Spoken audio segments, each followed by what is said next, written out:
Hello and welcome to another episode of AI Heroes. I'm here with Dawn at Cannes Live. Dawn, do you want to introduce yourself quickly to the audience? Yeah, hi all.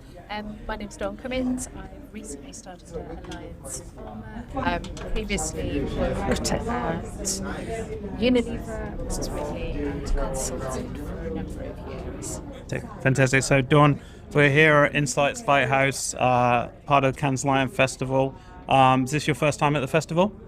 It's not my first time at the festival, it's the first time at the Insight Lighthouse. Okay, and how are you enjoying it day one so far? Yeah, I'm loving it. I'm loving the perspective, particularly from the different industries for each of the case studies. So, having lived in a FMCG bubble for my career, it's great to hear some of the challenges and approaches, particularly earlier this morning, heard about pharma and healthcare. Yep. Yeah. No, that was a great talk.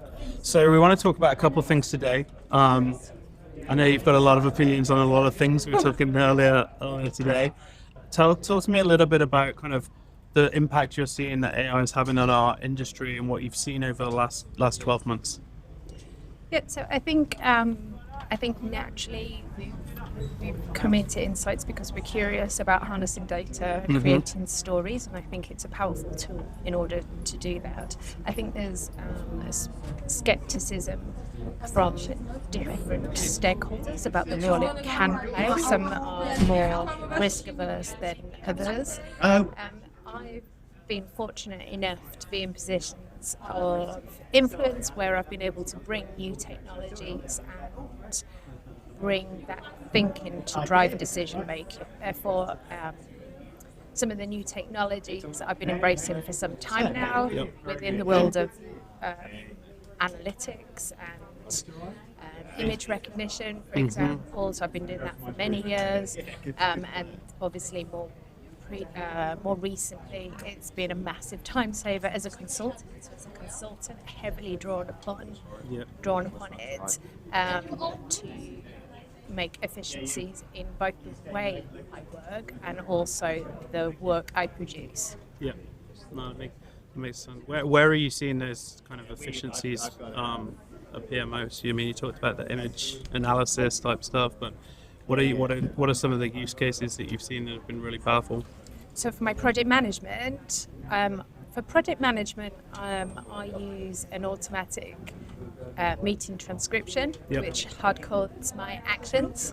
My actions then go into my project management software, which is then integrated into an AI calendar, so it automatically schedules my to-do list. That's very nice. So I'm a particular geek when it comes to productivity. I spend more time researching productivity than doing stuff.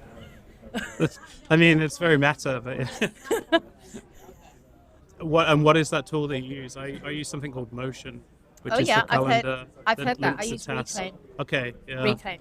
I mean, it's fantastic. The ability to essentially have your tasks in one place, and then as your schedule and meetings get put in, your tasks get moved around. And mine mainly tells me all the things that I'm past the deadline or over on. So I mean, it's difficult to deal with that. You talked about spending time, obviously, on the client side, time as a consultant as well, different types of roles. So I guess the theme of today for day one is embrace the unexpected. So what would you say your approach kind of personally is to embracing the unexpected in a business scenario, and how you deal with, particularly now, what is such a fast changing environment? So one of the things which has been my biggest challenge is, I think, when I was at Mars Wrigley. So I was tasked to build a function around brand content and media intelligence, which involved bringing in new tools, new analytics. And one of the tools I brought in was around addressable audiences. Some people may call it tribes, some people may call it segmentation, and we called it communities. So we had a piece of software which looked at people's online interaction with URLs, and we were able to hard code their behaviors, understood how they interacted with different media, understand through NLP language analytics how to speak to these audiences differently, because we understood what type of content and URLs they were engaging with, so we knew their personality types and how to engage with them. And also the image analytics, so we knew what images they were interacting with due to the looking at the URLs again that they were interacting, and those could be media, social media, or retailer sites. Or, so one of the challenges using this technology is the number of competing work streams within an organisation. So whilst I was tasked to bring addressable media insights to life and train that across the organisation and refine brand strategies, there were in fact many other people applying analytics to media buying at the same time. And then the biggest challenge was going head to head on algorithms to say, is my addressable media analysis better? Or it was never intended, but the reason this comes, well, I have an opinion of why this comes about, and that is often because more senior folks don't understand the overlap between how the insights might be the very same or need to be the very same as the addressable media audiences, for example. It needs to be the same insights that go into refining the brand growth strategy, need to be the same as those refining the innovation strategy and the programmatic buys, for example. And I think because that's not understood at the most senior level, these work streams are often funded in isolation, and then it's left for other people to navigate competing models. Do you see maybe the changes to AI maybe potentially reducing some of those data silos and getting more alignment within the organisation, or do you think it's actually going to exacerbate the situation? Exacerbate, absolutely, 100%. What you have is, particularly I've been very fortunate to work in organisations with highly talented, engaged folks that want to do a great job, that they engage in the world, and they do so with great intentions. It's only once you put your heart and soul into a project, and I was teaching 5,000 marketing associates how to do consumer-led brand experience planning, and it wasn't until you're in those forums when you hear that, oh, well, China have done this piece over here. So how do we hard code this piece of analytics into your buying program? How do we land it in service of someone else? So an example to navigate that complexity is to land it in service of the stakeholder or the region's business objectives. So with China, we hard-coded it into the Ali buying platform, because that's what they needed to be successful. Within the US, they really wanted live media optimization, for example. So we landed the communities in service of their business objective. So that's how we landed it successfully. However, I would say that only came through collaboration and empathy on what they were trying to achieve and packaging it up in a way which served them. Otherwise, we would have been left with competing resources and competing objectives. That makes a lot of sense.